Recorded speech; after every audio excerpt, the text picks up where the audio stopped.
Salut tout le monde, c'est tonton Mika. J'espère que vous allez bien. Aujourd'hui, c'est une première pour moi parce que je reçois un invité et pas n'importe qui. Arthur, il a une histoire qu'on n'apprend pas dans les livres, mais qu'on n'oublie pas quand on le croise. C'est pas un influenceur, pas une star, mais il est devenu un vrai repère pour ceux qui galèrent, qui cherchent. On parle de vie, de vrais trucs, d'enfance, d'identité, de parentalité, de résilience. Allez, je vous le présente. Salut Arthur, merci d'avoir accepté mon invitation. Je te Merci d'être remercie. là. On va commencer par le début, si tu veux bien, le tout début, Mmh. l'enfance. Oui. D'où tu viens? Que faisaient tes parents? Raconte-moi tout. Mon père travaillait chez EDF depuis très longtemps. Mmh. Donc il allait directement chez les gens pour tout simplement relever les compteurs, électriques et puis, ma mère travaille sur l'autoroute depuis, 30 ans Ah, et je viens de la région centre, donc Orléans. des frères, des sœurs? Une petite sœur. Donc papa, maman, tous les 2 travaillaient, ils vivaient ensemble? Non, non, ils ont divorcé quand on avait, 5 et Ah 3 ans. ouais, vachement tôt. Ouais, très, très tôt. Après l'avantage, c'est qu'à cet âge-là, bon bah, ça s'arrange avec le temps, mais très tôt. Comment il était le petit Arthur? Quel type d'enfant tu étais? Il est Quels étaient tes rêves? Quelles étaient tes envies? Heu, sage, contre toute attente, Mmh. sage et il y a pas grand-chose à dire en réalité sur cette période-là parce que c'est assez flou. C'est quelque chose que j'ai oublié. Donc je suis pas capable Que de tu as voulu oublier? non, j'ai pas fait exprès. Ça s'est gommé tout seul parce que c'est pas les des périodes très, très heureuses et du coup le cerveau a fait son choix. Pourquoi pas heureuse? Parce que, c'est c'est que des images très floues qui se succèdent finalement, mais j'arrive pas à retirer un élément qui soit très positif parce que, il y a plus de parents ensemble, parce que c'est que des c'est que des souvenirs assez ternes finalement. Même, avec, au niveau de la fraternité, enfin d'avoir une petite sœur, c'est bien, mais finalement comme c'est on n'est pas du tout dans le partage, on n'a pas le temps.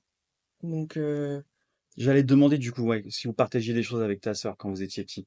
non. Rien du tout? Vraiment, totalement? Non et pourtant la différence d'âge était moindre, Ouais. puisque 3 ans et demi seulement.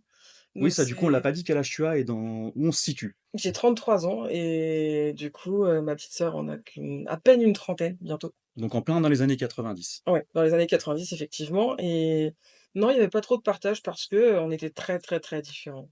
C'était quelqu'un qui s'appliquait à casser tout ce que j'avais à l'époque. Sage à l'école du coup et bon élève? Ouais, très. Bah et très, mais qui a pas su transformer l'essai, mais très, ouais. Donc toi, tu sentais quelque chose qui clochait en fait dans cette petite famille, Ouais. le fait qu'elle soit du coup décomposée ou peut-être recomposée même après? Non, là, il y a eu des espèces de recompositions, mais qui ont jamais duré très longtemps. Ouais, Finalement, ça s'est pas fait, ça s'est pas fait et ça tenait pas parce que personne n'était prêt à se recomposer OK. certainement. Pas de demi-frère, pas de demi-sœur, Ah si, mais ponctuel. OK. Donc du coup, non. À l'heure actuelle, non, pas vraiment et j'ai oublié le début de la question. Et c'est pas grave. Donc oui, ce petit Arthur, tout allait bien pour lui ou tu avais l'impression qu'il y avait un malaise, il y avait déjà quelque chose qui pour toi n'allait pas, que tu identifiais, Oui, il y avait déjà quelque chose, mais que j'arrivais pas à identifier. C'était comme être un petit peu à côté de la plaque tout le temps Mmh. et puis, jamais s'aimer, jamais, de base. Donc, ça c'est quelque chose qui est difficile. On n'en a pas conscience quand on est petit parce qu'on n'est pas sur les sentiments qui nous concernent. C'est trop jeune. On a Ganache là qui vient nous Passe. visiter. Bonjour. Donc, voilà, ouais, déjà là, mais après je l'ai enfoui très, très loin, jusque-là. Jusque-là? Aujourd'hui? Non, jusqu'à il y a 1 an OK. et demi Bon, peut-être. tu vas nous en parler après. Tu m'as parlé, d'amour dans la famille. Mmh. Tu m'as dit qu'il y avait pas forcément ce sentiment, cette impression en fait d'amour, ce côté, tout le monde s'aime et machin. Ouais, Mais tu as connu de la violence? Ou ouais, ouais, ouais. c'est-à-dire? Bah, tout simplement de la violence morale et sexuelle. OK. Et ça, Mmh. c'était à quel âge? C'était de mes 8 ans à mes 16 ans, Mmh. par 8, un 16, ah oui, énorme. 8-16 ans. Donc en vraiment l'adolescence Ah qui démarre, ben on passe un peu même sur l'adolescence là. ouais, donc pile dessus et donc ça n'aide pas à se construire correctement, clairement et puis, Donc dans le milieu familial? ouais, par un par un beau-père, tout Un simplement beau-père, ouais, tu accompagné. nous as dit que du coup, il y en avait eu. Ouais, donc celui-ci en fait partie. OK. Et comme il a été le plus long en date et le plus proche de la séparation de mes parents, Mmh. ça a commencé donc très tôt, D'accord. forcément. Donc de 8 à 16 ans, tu as connu cette violence. Ouais. Comment tu le vivais? Comment t'en es sorti? C'était pas de la vie, c'était de la survie. Je pense que le mot est plus juste. Tu te Voilà. rendais compte de ce qui se passait? Oui, Tu étais pleinement conscient, à partir d'un certain âge. d'accord, Tout petit, non. OK. Parce que petit, on a plutôt tendance à se dire que c'est un peu de notre faute, mais Mmh. en grandissant après, puis en évoluant avec d'autres gens, on se rend compte que c'est pas normal. Donc là, effectivement, on se bat un peu plus, je dirais. Pas le cas de tout le monde, mais là, c'était le cas. Donc ça a été possible tout simplement et puis finalement, ça s'est arrêté, d'un coup. Ça a installé une propension à la culpabilité chez toi, Ouais, permanente, qui est qui est toujours présent? qui est toujours présente. J'ai 33 ans, donc ça fait presque 20 ans que tout ça c'est fini et pourtant ça existe encore. OK. Ça s'est fini comment? Ça s'est arrêté comment et Ça s'est arrêté presque comme un fait divers, tout simplement et puis avec 2 procès à la clé, une mmh. condamnation et la personne est décédée aujourd'hui, donc là ça s'est vraiment arrêté. Donc l'époque de l'adolescence où on se construit justement, Mmh. et comment on se construisait, le l'adolescent Arthur, à cette époque-là? Ah bah, Il y avait rien? non, il y avait absolument rien, d'autant que Aucune identité du coup et aucune possibilité de savoir quelle était ton identité? non, mais ni rejet ni intérêt. Mmh. C'est-à-dire que du coup, ça glisse comme ça, c'est pas du tout des questions que je me posais puisque c'est ce que je disais, ça avait été occulté depuis plus tôt, OK. depuis tout petit. Donc maintenant, non, ça me revenait pas encore, en tête parce que quand on n'est pas en mode, quand on est sur de la survie, on n'a pas le temps de s'occuper de soi. Donc là, non. OK. C'est vraiment la période où on se construit et où on se pose beaucoup de questions sur la sexualité Ouais. notamment. Mmh. Toi du coup, rien du tout, c'était comme si c'était inexistant et Un totalement blocage. occulté. C'est presque Autant identité de genre que sexualité finalement. surtout la sexualité, c'était plutôt un blocage en se disant que de toute façon, c'était des mauvais comportements et que c'était ça. Comment on se reconstruit de ça? On rencontre des gens. OK. On rencontre tout simplement des gens qui nous font penser autrement. Parce que je pense que seul, j'aurais pas pu, changer mon état d'esprit là-dessus. C'est juste des gens avec des ouvertures d'esprit différentes, Mmh. plus ouverts du coup et qui nous apprennent à penser autrement, puis surtout à nous sortir d'un blocage, mais c'est plutôt de la chance. Ouais. Alors soit on travaille sur soi très fort, ce qui a pas été mon cas, soit on rencontre des gens qui nous font sauter le pas. Et pour qu'on sache un peu quand on est victime comme ça, est-ce qu'on est accompagné par quelqu'un? Est-ce qu'il y a de l'aide? Oui, on peut bien sûr, on peut tout à fait se faire suivre déjà psychologiquement, ce qui est une très bonne chose. Et ça, c'est proposé, enfin, naturellement par les tribunaux, tout ça? Non, OK. le test psychologique pour savoir si on est sain d'esprit dans ce cas précis, oui, mais là, c'est pas dans la même posture, c'est plus une posture finalement, presque attaquante Mmh. pour vérifier que nos dires sont vrais. Oui, on se sent pas protégé du tout finalement. On est Absolument on est jamais. au on Enfin, là aussi victime, enfin, là aussi, on est là aussi, coupable. oui, parce qu'on est forcément, alors peut-être que ça a changé, j'ose espérer que ça a changé depuis, Ouais, mais on est toujours accusé, bah, de provoquer, aussi décidément. petit, soit-on. Sur cette période-là, ta sœur était aussi victime? Oui, tout de la même façon et sur à peu près la même périodicité. Et sans dévoiler, sans elle a réussi elle aussi à se reconstruire?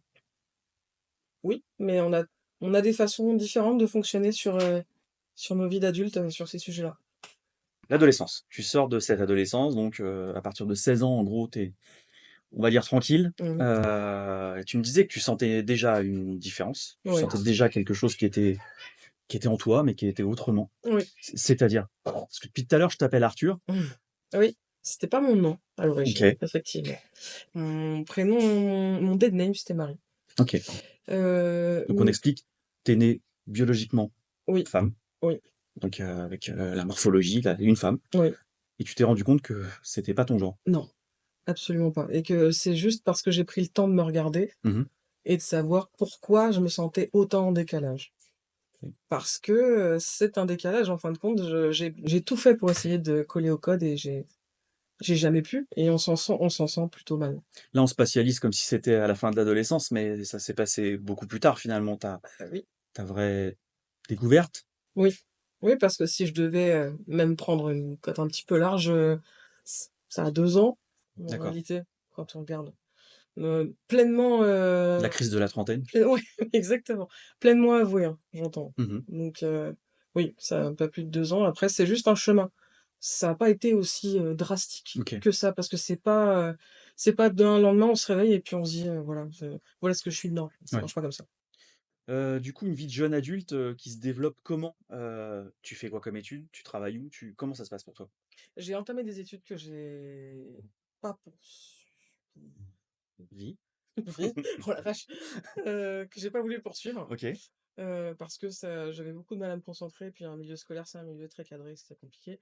Donc des études, de langue que je n'ai pas terminées. Un problème avec le cadre? Oui, oui, très certainement. Quand il y en a pas, c'est très difficile. OK, Il faut qu'il existe. OK. Sinon c'est bon. Donc oui, des études non terminées et puis aujourd'hui je travaille, je peux pas dire sur ce travail. C'est un travail, C'est un travail, voilà. faut tout ce qu'on Il est mange. ce qu'il est. Voilà. Donc jeune adulte, tu es toujours dans la région centre à cette époque-là? Toujours. OK.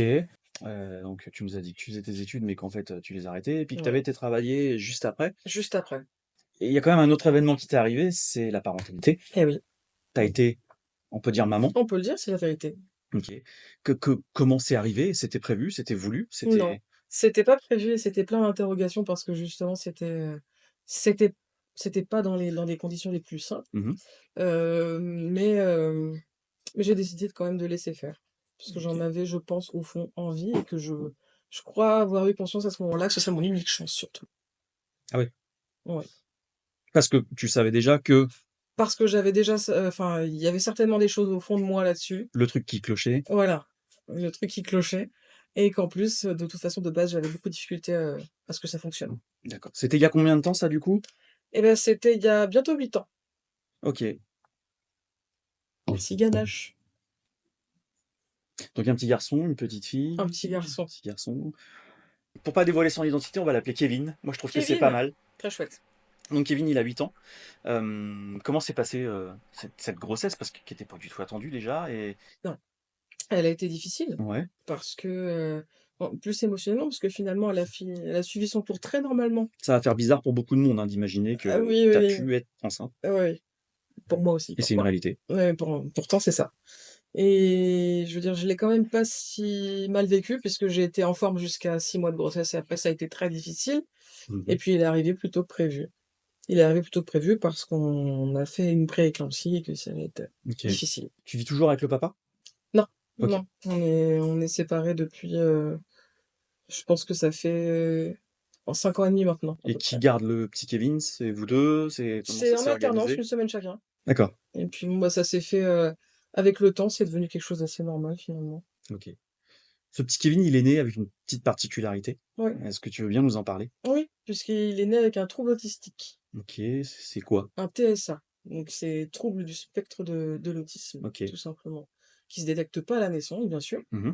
Et qui s'est vu aux alentours de ses 18 mois avec un diagnostic, à la clé et des soins suivis maintenant. Moi, si j'ai bien compris ce que c'était, donc c'est comme, des sortes de curseurs, Mmh. dans le comportement, des atypies, Ouais, je pense qu'on peut le dire, avec parfois chez certains enfants un retard. Ça peut être un retard, alors pas forcément physique, mais ça peut se caractériser par le physique, oui. mais surtout mental. Ça peut être, une compréhension différente du monde. Oui, c'est ça. Heu, les cas les plus connus, c'est Asperger où en effet, il y a ces petits curseurs qui sont au plus bas, c'est-à-dire qu'une atypie totale et désocialisation et en même temps du génie.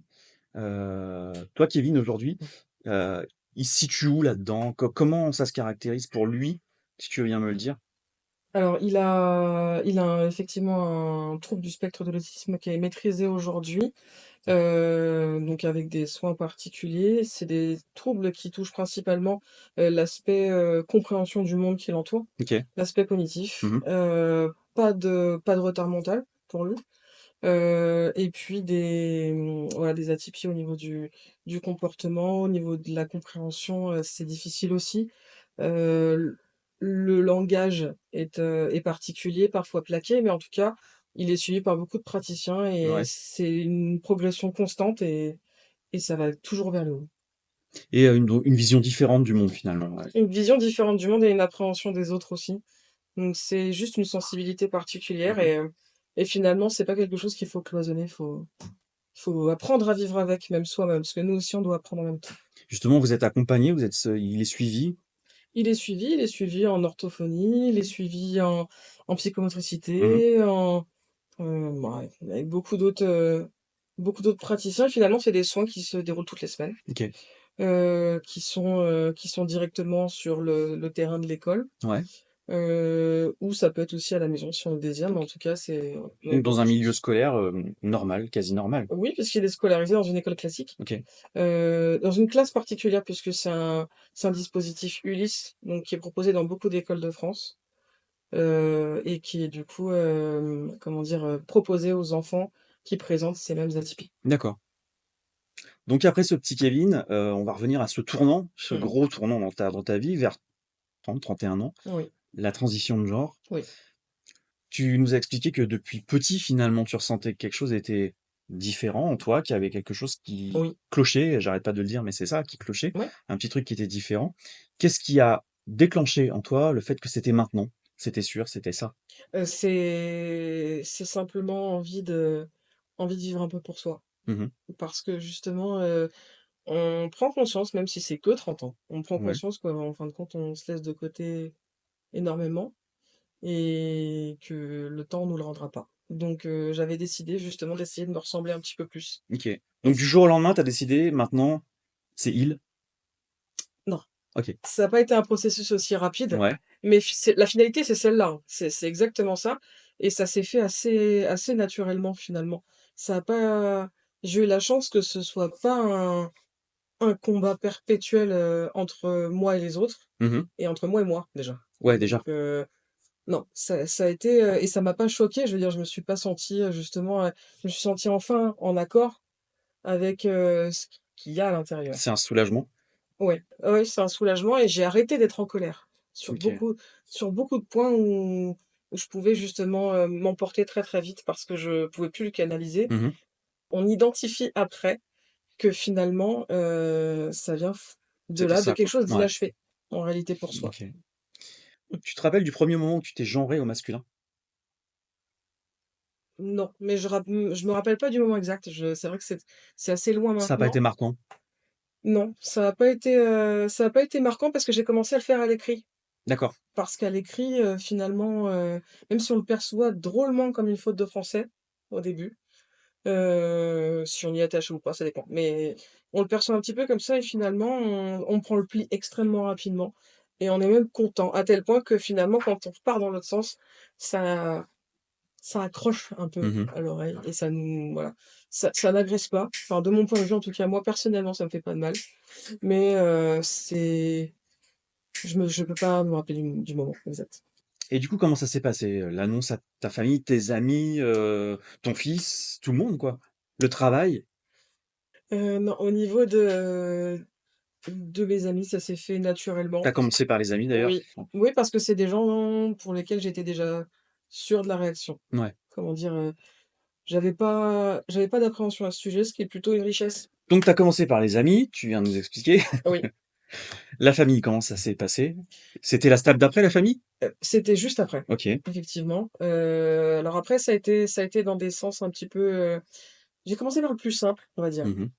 et j'ai pas vraiment commencé finalement parce que ça a été provoqué par ma petite sœur, justement, D'accord. qui finalement a pris les devants, voyant probablement ma difficulté à franchir le pas. Du coup, on a avancé avec ta petite sœur parce que tu nous disais que vous étiez pas proches du tout? C'était vraiment quand on était très, très jeune. OK. Là, c'est l'extrême inverse et depuis longtemps maintenant. C'est-à-dire que finalement, quand on est entré dans notre vie d'adulte, non, ça a été indissociable. Une fusion. Une fusion totale. Donc non, elle a commencé avec moi, D'accord. finalement, on va le dire comme ça. Et ça s'est très bien passé, c'est juste qu'on se met une angoisse parfois, on présume de la capacité des autres à être ouverts Ouais, on anticipe trop et et on se trompe. Je me suis ouais. rendu compte que, Revoilà par chance, je me Ganache. suis trompé. Donc voilà, ça s'est très, très bien passé. Et ensuite, d'autres amis et finalement, ça a été mes parents. D'accord. Et là, les parents, c'est forcément un step plus Ah, compliqué. c'est la grosse étape. C'est la grosse étape parce on a peur de décevoir, principalement. Mmh. Je me suis rendu compte que c'est pas la peur de c'est plus la peur de faire mal, moi. Ouais. Et j'ai la chance, que ce soit pas Surtout quand on est coupable depuis son enfance. ouais, quand on sait pas se positionner autrement. Mais bon, quand on fait enfin quelque chose pour soi, on espère être, souvent enfin, on espère être compris dans ce OK, cas-là. ouais. Donc ça c'est j'ai pas trop à me finalement, j'ai pas à me plaindre si je prends les grandes largeurs. Parce que je sais que pour beaucoup d'autres gens, c'est très compliqué. Ça a été plus difficile pour ma maman que pour mon papa. Ouais. Mais je pense que c'est une histoire de rôle Mmh. aussi et je suppose, c'est que de la supposition parce que je le vis pas. Bah, ouais, c'est difficile de savoir ce qu'ils pensent exactement et puis Oui, peut-être que même eux le savent pas. probablement Mmh. et ça reste un chemin pour eux Ouais. comme pour moi. Donc c'est à nous de composer tous ensemble sur ce coup-là. Donc les amis, la famille, le travail, comment ça s'est passé? Est-ce que c'est fait? Est-ce que tout le monde sait? Est-ce que Tout le monde, je me suis appliquée à aller voir, chaque personne ouais. individuellement pour expliquer, parce que c'est des gens que je connais depuis 10 ans, je suis dans mon travail depuis 10 ans. Mmh. Donc il fallait à mon sens expliquer, pour ne pas, alors soit heurter certaines sensibilités qui justement par méconnaissance Ouais. pourraient simplement de la méconnaissance, hein, pourraient réagir d'une façon, inappropriée, Mmh. ou, et puis aussi par respect. Parce que je voulais pas, c'est pas quelque chose que je veux imposer justement, Mmh. c'est quelque chose que je veux intégrer à leur réalité. D'accord et la dernière étape, ton fils, Kevin? Et ben Kevin, je lui ai pas expliqué en tant que tel parce que c'est quelque chose d'assez, c'est pas de l'ordre du concept, c'est très réel sauf que, je ne veux pas vivre à travers ça. Je veux pas qu'il me perçoive que comme OK. ça. Moi, je suis sa maman, Ouais, ça changera ça jamais. change pas. Non. Et j'ai pas besoin, qu'il m'appelle autrement. Je sais que c'est le cas pour certaines personnes. Moi, je le vis très bien comme ça. Ouais, ça aurait pu être un petit surnom, autre chose, Oui, je sais même qu'il y a des personnes, il y a des personnes, transgenres qui finalement préfèrent qu'on les appelle papa et ouais. cetera. C'est pas mon cas parce que j'estime juste que c'est une réalité biologique dans mon Mmh. cas et je ne veux pas lui créer une difficulté aussi Ouais. supplémentaire, OK. tout simplement. OK. Donc non, ça a été dès l'instant où je me suis coupé les cheveux, puisqu'avant j'avais les cheveux très longs, Mmh. pour lui, j'étais un garçon. OK. Donc c'est très physique finalement, Ouais. mais lui ne se pose pas plus de questions, en tout cas, Ouais, il verbalise pas ça ne et change pas c'est grand-chose. juste la vie qui suit son cours. Je fais en sorte de puisque c'est très normal, je fais en sorte que ça le soit le plus possible, même Mmh. de son côté. Du coup, ça nous amène à autre chose, tu me parlais de physique. Comment ça se passe concrètement? Parce qu'en effet, il y a un accompagnement, j'imagine, médical, il y a quelque chose à faire qui te permet de mettre en adéquation ton genre avec ton physique? Oui, alors il y a plusieurs façons de procéder. Dans mon cas, ce sont des injections. D'accord. C'est des injections, en fait, de testostérone, Mmh. qui viennent, modifier notre taux de testostérone Mmh. pour le rendre égal à celui d'un homme cisgenre. OK. Donc là, effectivement, j'ai le taux de testostérone d'un homme cisgenre. Ouais.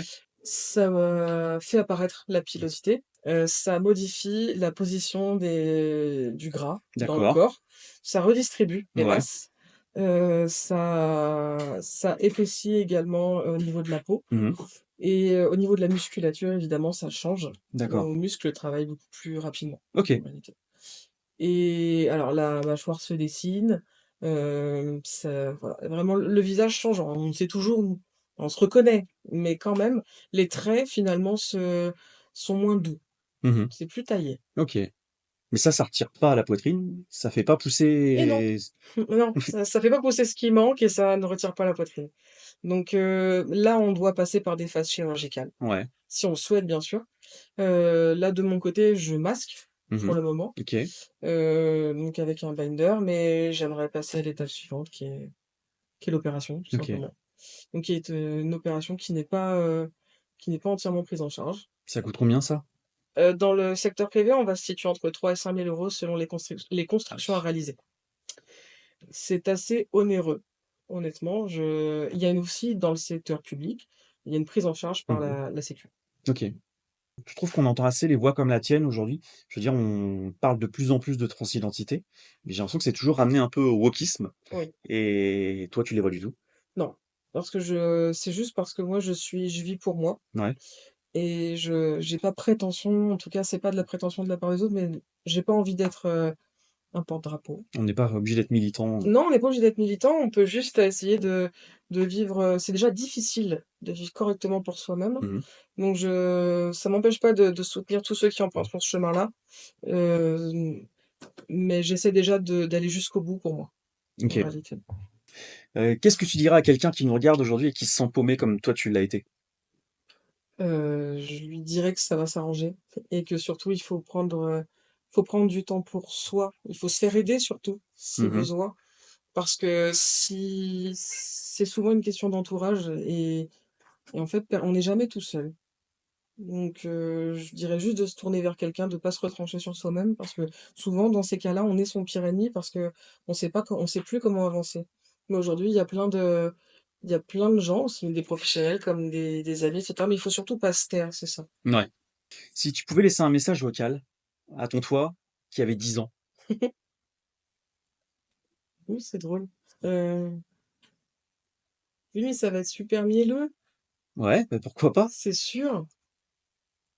Bah, je sais pas si je ferais ça réellement sous forme d'un message vocal, mais et en plus de la façon dont je me présenterai, il me reconnaîtra certainement pas.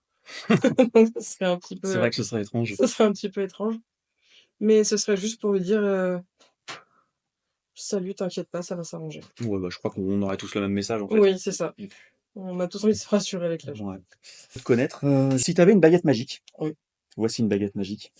Merci. Qu'est-ce que tu changerais aujourd'hui dans ta vie ou dans ton passé ou dans ton futur? Qu'est-ce que tu en ferais? Tu as le droit à une seule chose. Qu'est-ce que je ferais dans mon passé, mon présent Ouais, tu as le ou droit mon de changer un futur? truc. Très bien.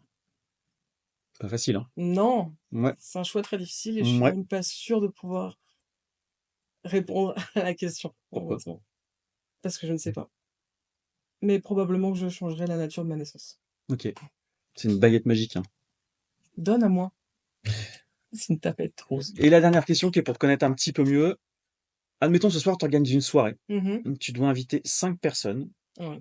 connues, pas connues, vivantes, pas vivantes. Tu qui? Je mettrais pas de personnes connues OK. parce que j'ai pas spécialement envie. J'ai du mal avec les gens qui prennent de la place. Et on mange quoi? Une pizza. Classique.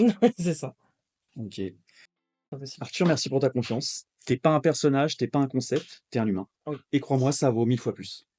Si jamais vous voulez contacter Arthur, laissez un commentaire, demandez-moi, je ferai l'intermédiaire. Et vous qui regardez jusqu'ici, si vous avez appris un truc aujourd'hui, partagez cette vidéo, pas pour les vues, hein, pour que les histoires circulent, parce qu'elles comptent. Si tu es jeune et tu regardes ça, tu vis des choses qui te font mal, qui te semblent pas normales, tu peux être aidé. Mmh. Je vais te le dire clairement, c'est pas ta faute et tu as le droit d'en parler. À un prof, à un adulte en qui tu as confiance et si tu veux, tu peux appeler ce numéro, le 119 ou scanner le QR code qui va s'afficher là. Tu pourras chatter avec quelqu'un qui va t'aider. N'oubliez pas d'aimer cette vidéo, abonnez-vous à la chaîne et à bientôt.